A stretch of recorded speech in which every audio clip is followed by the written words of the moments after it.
कार्तिक नहाने की बूढ़े बाबा की कहानी। बूढ़े बाबा के धोती से गिरते थे हीरे मोती, झड़ते थे हीरे मोती। बहुओं ने उसके साथ क्या किया? संपूर्ण कहानी इस प्रकार है।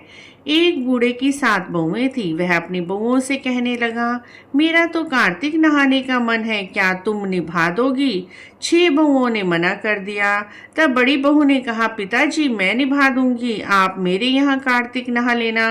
बूढ़ा हर रोज सुबह उठकर नदी पर स्नान करता, धोती उसके आंगन में सुखा देता। धोती में से पानी गिरता, वैसे वैसे ही आंगन में हीरे मोती गिरते। यह देखकर 6 बहू कहने लगी, पिताजी हमारे यहाँ नहा लेना। तब बूढ़ा कहने लगा, ठीक है, मुझे तो नहाना ही है, सो मैं तुम्हारे यहाँ नहा लूंगा। अगली सुबह बूढ़े ने नहा धोकर आंगन में धोती सुखाई। वहां हीरे मोती तो नहीं गिरे। सारी बहुएं कहने लगी, हमारे यहाँ तो हीरे मोती नहीं गिरते, हमारे यहाँ तो कीचड़ हो जाता है, हमारे यहाँ तो तुम पाप से नहाते हो, आप उनके यहाँ ही नहा लेना। तब बूढ़ा बाबा फिर से अपनी बड़ी बहू के घर आकर नहाने लगा। सुबह रोज धोती सुखाता, उसमें से हीरे मोती झड़ते। इस प्रकार कार्तिक का महीना खत्म होने को आया। उसे चिंता होने लगी। बड़ी बहू ने पूछा, पिताजी आप किस बात की चिंता करते हैं? तब बूढ़े ने कहा, बहू मेरा कार्तिक का महीना खत्म होने को आया है और मेरा मन करता है कि मैं सारे परिवार वालों को खाने पर बुलाकर खाना खिलाऊं।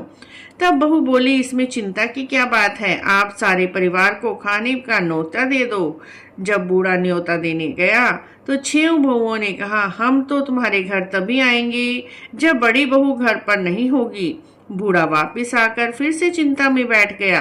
बड़ी बहू ने पूछा, पिताजी अब क्या बात है, किस चीज की चिंता है? तब बूढ़े ने कहा, बहू उन सब का कहना है कि तुम यहाँ रहोगी तो हम खाना नहीं खाएंगे। तब बड़ी बहू ने कहा, इसमें चिंता की क्या बात है, मैं तो अपनी 4 रोटी बनाकर खेत चली जाऊंगी, आप उन्हें न्योता दे दो। सारी बहुएं आई, उन्होंने बहुत कुछ खाया और बचे कुचे खाने में मिट्टी और कंकड़ डालकर चली गई।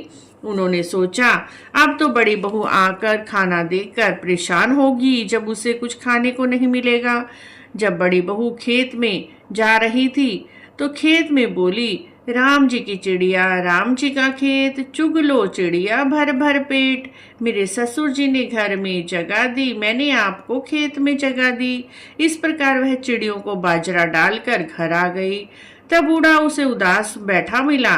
वह बोली, पिताजी क्या हुआ, आप उदास क्यों हो? क्या सारा काम सही से निमट गया? तब बूढ़ा बोला, हाँ बहू, तुम्हारी देवरानी जेठानी आई थी, उन्होंने खूब खाया पिया, बचे हुए खाने में कंकड़ डाल गई हैं, तुम्हारे लिए कुछ नहीं बचा। तब बहू बोली, कोई बात नहीं पिताजी, मेरा क्या है, मैं तो 4 रोटी दोबारा सेक कर खा लूंगी, बाकी तो सब ठीक से निमट गया। बूढ़ा कहने लगा, हाँ बाकी सब तो सब ठीक से निमट गया, कुछ कम नहीं पड़ा। बहू अंदर गई तो जाकर देखती है, जिस खाने में देवरानियां मिट्टी डाल गई थी, कंकड़ डाल गई थी, उसमें तो हीरे मोती बिखरे हुए हैं।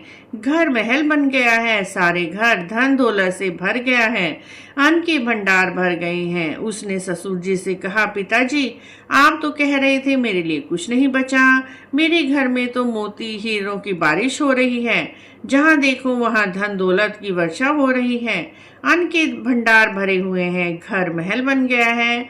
बूढ़े ने कहा, बेटी तुमने कार्तिक सत से निभाया और उन्होंने पाप से, कार्तिक देवता तुम पर प्रसन्न हो गए और उनकी कृपा से तुम्हारे घर धन धान्य अन्न से भर गया।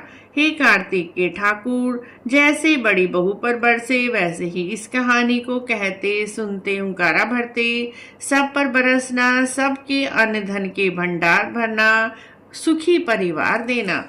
इस तरह से मित्रों, जो भी कार्तिक नहाने के बाद इस कहानी को सुनता है, उनके अन्न और धन के भंडार भर जाते हैं, उनका घर खुशियों से भर उठता है। बोलिए कार्तिक के ठाकुर की जय, राई दामोदर भगवान की जय। कहानी अच्छी लगी है तो लाइक शेयर सब्सक्राइब।